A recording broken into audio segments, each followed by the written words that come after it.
Hello everyone, welcome to AKS IAS academy. So నేను మనం economic questions చూసాము, అలాగే current affairs and science and technology related క్వశ్చన్స్ని కూడా ఈరోజు ఒకసారి చూద్దాం. సో డెఫినెట్గా science and technology very much factual information ఇచ్చాడు, అందులో ఏమాత్రము కూడా అనుమానం లేదు. అనాలిసిస్కి స్కోప్ లేనప్పటికీ కూడా కొన్ని క్వశ్చన్స్ చాలా ఈజీగా ఉన్నాయి. ఎస్పెషల్లీ నేను ఒక సెపరేట్గా ఒక బుక్ లాంచ్ చేసి దాని మీద కరెంట్ అఫైర్స్ ఒక క్లాసెస్ తీసుకున్నాను జస్ట్ ఎగ్జామినేషన్కి ముందు ఒక 4-5 రోజులు. ఆల్మోస్ట్ సైన్స్ అండ్ టెక్నాలజీ అన్నీ అందులో కవర్ అయ్యాయి. సో బై గాడ్స్ గ్రేస్ డెఫినెట్గా. సో ఈ సైన్స్ అండ్ టెక్నాలజీలో భాగంగా కనుక మీరు చూస్తే, so 38th question, which of the following statements about అగ్ని 5 are correct?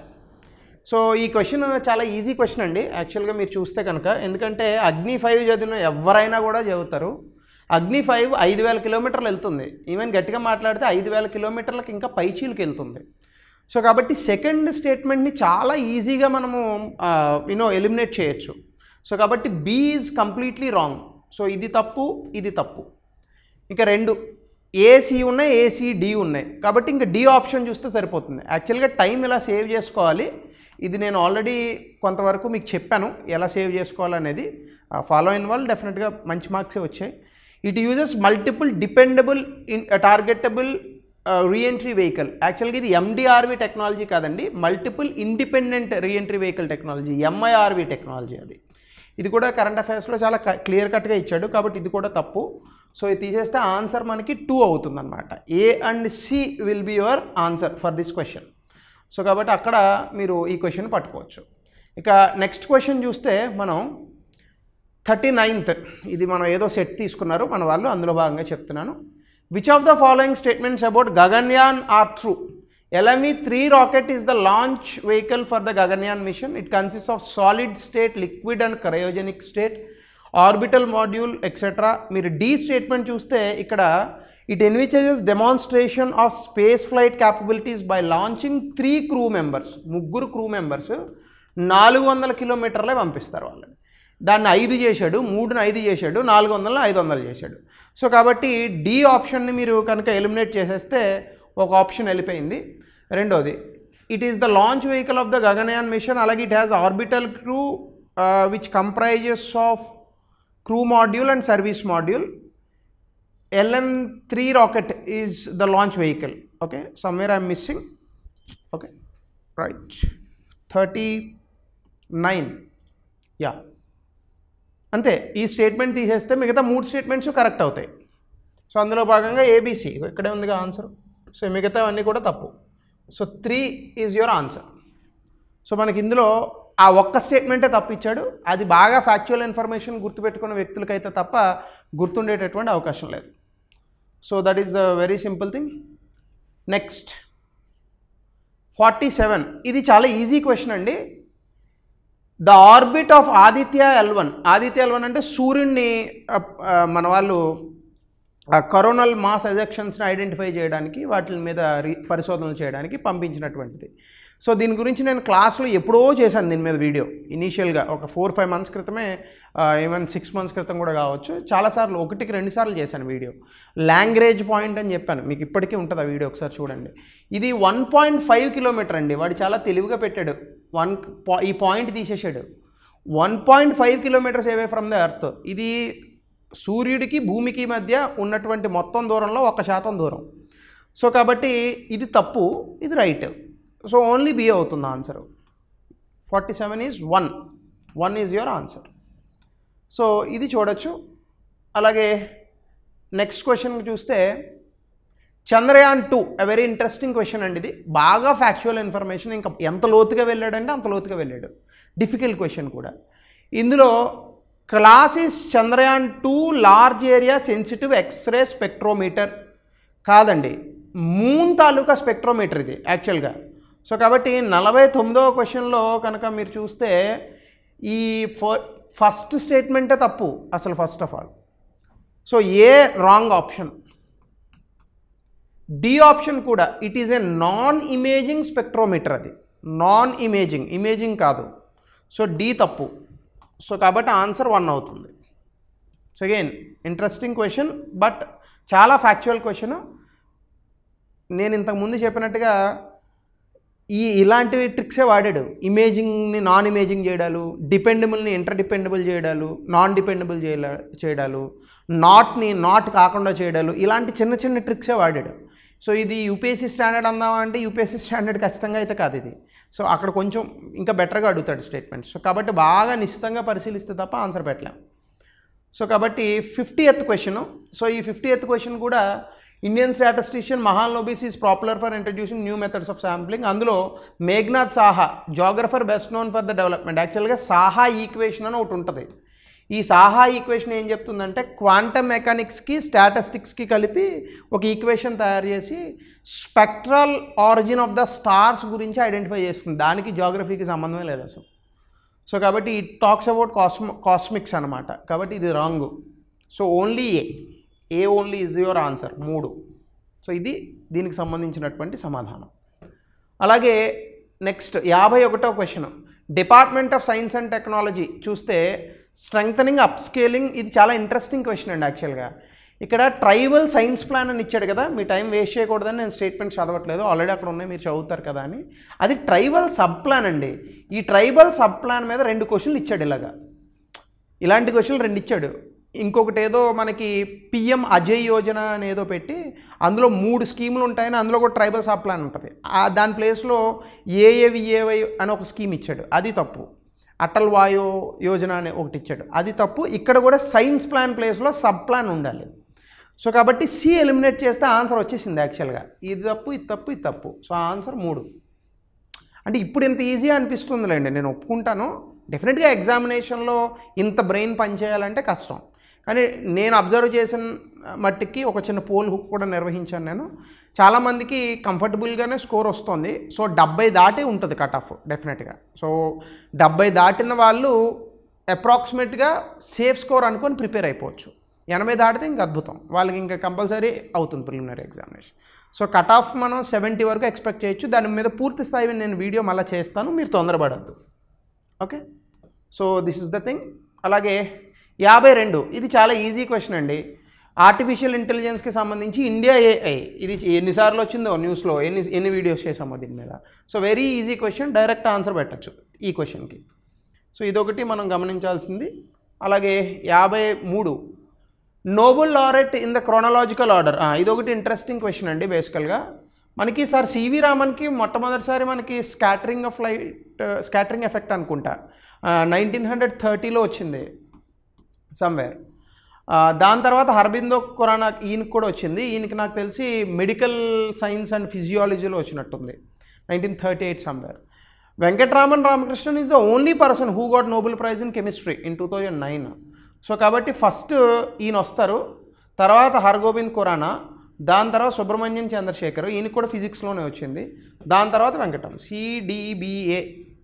So 3 is your answer. ఒక రకంగా చెప్పాలంటే జీకే, ఇది డైరెక్ట్గా కరెంట్ అఫైర్స్ అని కూడా అనకూడదు దీన్ని, it's a GK question. So కాబట్టి ఇది కూడా మనం ఐడెంటిఫై చేయొచ్చు. 54. సో శాటిలైట్ లాంచ్ వెహికల్, దీనికి నేను జనరల్గా ఆన్సర్ చూశాను. డెఫినెట్గా దీని పేలోడ్స్ గుర్తుపెట్టుకునేటటువంటి అవకాశం లేదు. So 3 is the answer. 1432. 1432 అంటే దీని ఒక్క క్వశ్చన్కే నేను పూర్తి స్థాయిలో అధ్యయనం చేయలేదు. జస్ట్ నార్మల్గా దీని ఆన్సర్ మాత్రం నేను ఒక్కటే చూశాను. Because even I don't know the answer for this question. ఎందుకంటే ఈ పేలోడ్లు ఎవరికి గుర్తుంటాయి, అన్నీ లో టు హై పేలోడ్స్ అని అన్నాడు. మీకు ఒకవేళ తెలిస్తే కనుక దీని క్వశ్చన్ బాగా చూసి కింద అప్డేట్ చేయండి యువర్ ఆన్సర్. 1432 అంటే 3 అవుతుంది ఆన్సర్. 1432. అలాగే 57. Indian national science day. ఇది నేను ఒక బుక్ ఒకటి ప్రచురించానండి కరెంట్ అఫైర్స్కి. ఆల్మోస్ట్ ఆల్ కరెంట్ అఫైర్స్ క్వశ్చన్లో సైన్స్ అండ్ టెక్నాలజీ అన్నీ కవర్ అయ్యాయి, 90% బిట్స్. ఇక్కడ ఇచ్చినటువంటి అఫీషియల్ థీమ్ ఏదైతే ఉందో global science for global wellbeing కాదండి, అదేంటంటే ఇండియాకి సంబంధించి ఇస్తాడు ఆ పర్టికులర్ థీమ్. అంటే India's innovation for Viksit Bharat అని ఏదో ఉంటుంది. సో వికసిత్ భారత్ అని వస్తుంది, కాబట్టి ఇది తప్పు, సి ఆప్షన్. సో మీరు సీని తీసేస్తే ఆన్సర్ వచ్చేసింది, ABD 1 ఆన్సర్. మిగతా అన్నీ రైటే, ABD మొత్తం కూడా రైటే. ఇగో ఇక్కడ వచ్చింది కదా official theme, indigenous technologies for Viksit Bharat. 2 ఇచ్చాడు, మీకు కరెక్ట్గా చూసుకుంటే ఇది ఉంటే ఇది ఉండకూడదు, ఇది ఉంటే ఇది ఉండకూడదు. వికసిత్ భారత్ ఇచ్చాడు కాబట్టి ఇది టిక్ పెట్టుకోవడం మంచి విషయం, అంతే. Easy thing.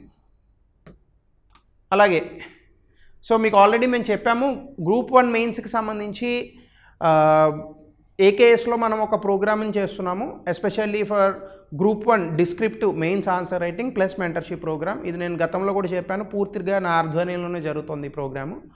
సో ఇది చాలా క్వాలిటీ క్వశ్చన్స్, మీకు మోడల్ ఆన్సర్స్తో సహా, స్టడీ ప్లాన్తో సహా, డైలీ ఆన్సర్ రైటింగ్ అలాగే వీక్లీ ఆన్సర్ రైటింగ్ 2 ప్రోగ్రామ్స్ ఉన్నాయి మనకి.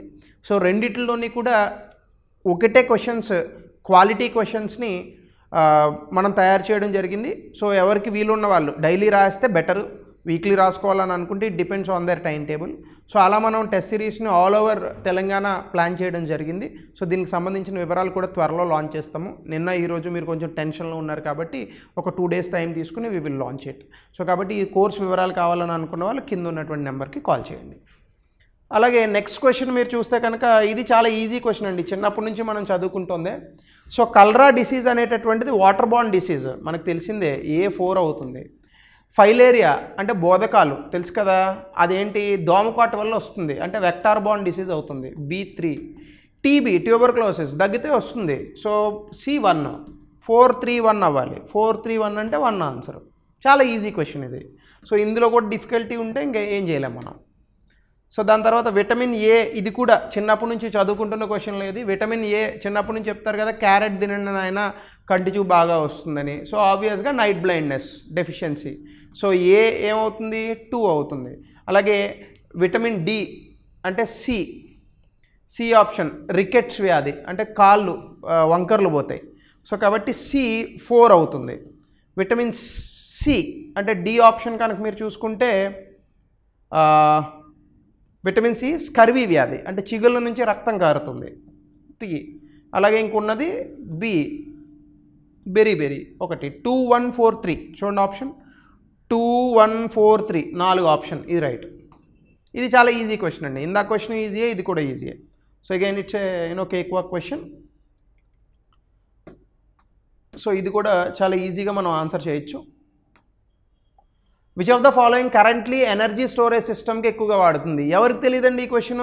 లిథియం అయాన్ బ్యాటరీస్ ఎన్ని వస్తున్నాయి బయటికి, మనం వాడుతున్నాం కదా, ఈవెన్ ఫోన్లో కూడా వాడుతున్నాము లిథియం అయాన్ బ్యాటరీస్. సో 62 చాలా easy question. 64 which of the following symmetry is not found in animals? Complete biology question అండి ఇది. బేసికల్గా ఏంటంటే సిమెట్రీని బట్టి మనం ఆధారంగా చెప్పచ్చు. అంటే మనకు స్పాంజ్ ఉందనుకోండి, అది ఎసిమెట్రికల్గా ఉంటుంది. కొన్ని ఐటమ్స్ని కొన్ని జంతువుల్ని ఈక్వల్ టు పార్ట్స్గా చూడొచ్చు అనమాట. సో అక్కడ బైలేటరల్ సిమెట్రీ ఉంటుంది, రేడియల్ సిమెట్రీ ఉంటుంది, కానీ ఎక్కడ కూడా సర్క్యులర్ సిమెట్రీ ఉండదు యానిమల్స్కి. సో కాబట్టి 64 option 2 circular symmetry, that is the answer. Option 2 ఇది ఆన్సర్. అలాగే ఇక 65 భాస్కర 2, ఇవి ఇయర్స్ బాగా గుర్తుపెట్టుకోవాలి. సో నాకు తెలిసినంత వరకు భాస్కర 2 అంటే ఏ 1981, if I'm not wrong, A2. GSAT 10 వచ్చేసి 2011 అంటే B4. ఇన్సాట్ 1D వచ్చేసి 1988 ఆర్ 90. A24 అయితే చూడండి, ఫస్ట్ 24 ఈ 2 కరెక్ట్గా ఉన్నాయి. A2 B4 5 G10 కదా 4. A2 జీసాట్ 10 వచ్చేసి 2011 అంటే B4. A2 B4 అయితే B5 పంపదీసి 65 మనం కనుక చూస్తే 2012 ఇది 5. ఈ 2 చూడండి 25 వరుసగా రావాలి. 25 ఇది correct. So C IRS 1A అదేమో 1988, 1D దట్ ఈస్ 1990. సో కాబట్టి 1 ఆన్సర్. డిఫికల్ట్ క్వశ్చన్ అండి, ఎందుకంటే ఇయర్స్ ఎవరికి గుర్తుంటాయి? సాధారణంగా మనకి డేట్ ఆఫ్ బర్త్ తప్ప ఏమీ గుర్తుండదు ఇయర్స్లో, నాకైతే. మీ సంగతి నాకు తెలియదు కానీ. సో ఆబ్వియస్గా it's a difficult question. Core loading of India's first fast breeder reactor at 2024, ఇది డెఫినెట్గా ఎప్పుడు చూసినా న్యూస్లోనే వస్తూనే ఉంది కదా. మొత్తం రియాక్టర్స్ అన్నీ ఇక్కడే ఉన్నాయి, కల్పాకం తమిళనాడు. ఈవెన్ ఈ కుదానుకులం ప్రాజెక్ట్స్ ఇవన్నీ కూడా ఇక్కడే కనిపిస్తున్నాయి మనకి. సో ఆబ్వియస్గా తమిళనాడు ఈజ్ యువర్ ఆన్సర్. అలాగే 67 which of the following hormone is insect specific not a plant hormone. Juvenile ఇది కేవలం ఇన్సెక్ట్స్లోనే ఉంటుంది. ఇది ఒక యూనిక్ హార్మోన్. ఇది న్యూస్లో ఉంది ఎప్పటి నుంచో. సో కాబట్టి ఆన్సర్ వచ్చేసి దీనికి జువనైల్ ఇస్ ద ఆన్సర్. 67. ఇది కూడా డిఫికల్ట్ క్వశ్చనే. అలాగే భారత్ బయోటెక్ గురించి మనం కనుక చూస్తే కోవాక్సిన్, కోవిషీల్డ్ మనకు బాగా తెలిసింది. సో భారత్ బయోటెక్ తయారు చేసింది Covaxin. Indian council of medical research, national institute of virology వాళ్ళు కూడా చేశారు. సో కాబట్టి 1 and 4 is your answer. So కాబట్టి 3 అవుతుంది. సీరం ఇన్స్టిట్యూట్ చేసింది నాకు తెలిసి కోవిషీల్డ్ అనుకుంటా. సో కాబట్టి ఇది మనకి బాగా తెలిసిన క్వశ్చన్, ఈజీ క్వశ్చన్. సో 69. 70 ఇది చూస్తే consider the following about Indian lunar lander. ఇది మన ఛానల్లో 2-3 వీడియోలు చేసి ఉంటాను దీని మీద నేను, చంద్రయాన్ 2 వీటి మీద. తను విక్రమ్ ల్యాండర్ అంటారని ఆ రోజు మీకు ఇమేజ్ కూడా చూపించాను నేను. కాబట్టి ఏ తప్పండి. It was launched from Satish Dhawan, Sriharikota. అలాగే lunar touch down occurred after 6 PM IST. So కాబట్టి B and C will be your answer. 1 ఫస్ట్ది ఒక్కటే రాంగ్, ఫస్ట్ స్టేట్మెంట్ ఒక్కటే తప్పు, మిగతా 2 కూడా కరెక్ట్. అలాగే ఇది కనుక మీరు చూస్తే Raman research institute is located at Bengaluru and it was founded by Vikram Sarabhai. So answer is it is founded by CV Raman. 1948 కదా CV Raman. So 3 is your answer. I think so, right. So 71 మనం కనుక చూస్తే yes, C is your answer. 3. So ఇది చాలా easy question గుర్తున్న వాళ్ళకి. ఇది కనుక మీరు చూస్తేనండి ఈ క్వశ్చన్ ఇన్ జనరల్గా మనకి ఎవరికి కూడా తెలియనటువంటి క్వశ్చన్ ఇది. ఎందుకంటే జనరల్గా ఇంత పాయింట్స్లో నెంబర్స్ గుర్తుపెట్టుకోవడం అనేటటువంటి it's very difficult task. So దీనికి ఆన్సర్ కూడా నేను కూడా చూసుకునే వచ్చాను ఆబ్వియస్గా, ఎందుకంటే నాకు కూడా డేటా గుర్తుండదు కాబట్టి. సో FE ఫెర్రస్ దానికి 0.3 ఉంటుందట. సో కాబట్టి A2, అలాగే B Mn మాంగనీస్, జింక్, కాపర్కి కుప్రము. సో B4 అవుతుందట. కాపర్కి వచ్చేసి C3 అవుతుంది. జింక్ Dకి వచ్చేసి 1 అవుతుంది. So this is your answer. 2, 4, 3, 1. So అంటే 1. కొంచెం కాదు, గట్టిగానే డిఫికల్ట్ క్వశ్చన్. ఎవరికి తెలీదు ఇలాంటి క్వశ్చన్స్ చాలా విపరీతంగా ఇవి చదువుకుని ఉంటే తెలుస్తాయి. సో ఇలాంటి క్వశ్చన్లు పోయినా పర్వాలేదు, ఎందుకంటే అందరికీ పోతాయి, మీ ఒక్కరికే కాదు. సో ఇది మనం చూడాల్సినటువంటి టాపిక్స్ మొత్తంగా. So that's the end of your science and technology and something related with the current affairs. So కాబట్టి hope you all checked your scores. మీ స్కోర్స్ ఎంత వచ్చాయనేది దయచేసి కామెంట్ సెక్షన్లో పెట్టండి. So thank you, have a nice day.